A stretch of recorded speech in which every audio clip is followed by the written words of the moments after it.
Today, police in Ferguson, Missouri released new details about a highly controversial police shooting. They identified the officer who shot and killed an unarmed teen last week. Investigators say 6-year veteran officer Darren Wilson was the man who killed 18-year-old Michael Brown. They also say Wilson was on the way to a scene of a robbery where Brown was a suspect. But the family's lawyer says police are trying to vilify Brown.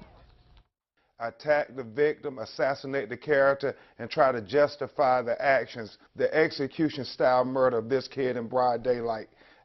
It's so irrelevant. The two have nothing to do with one another, and we're going to make people stay focused on what this case is really about. Where's the report about the murder?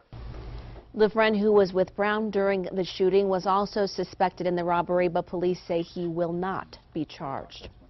Many images coming out of Ferguson shows police clad in heavy SWAT gear with large armored trucks roaming the streets. Now, many police departments right here in New Mexico have similar equipment. And as Action 7 News reporter Kristen Swanson reports, those images have people talking about if police are looking too much like the military. Royal, many New Mexico police forces got big military vehicles in the 1990s. They didn't cost departments anything, and many of them have sat around for years. So we asked one former public safety chief, why are people talking about it now? These large armored SWAT vehicles stand outside of a Moriarty home during a SWAT situation in January.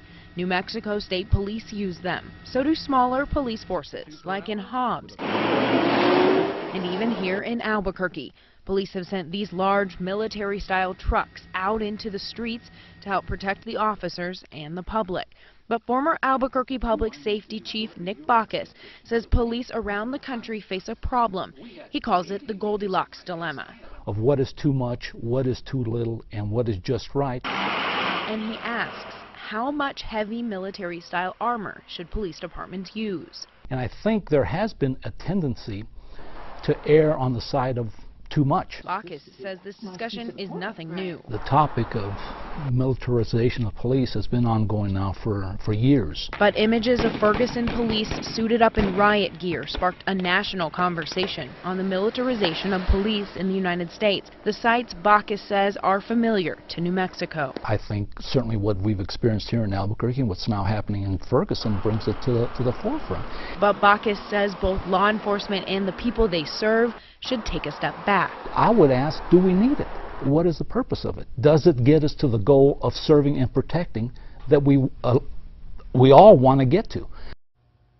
In July, Albuquerque police announced they will get rid of their mine-resistant ambush-protected vehicle because they never really used it, but instead will be replaced with 2 new tactical vehicles. Royal. Okay, thanks, Kristen.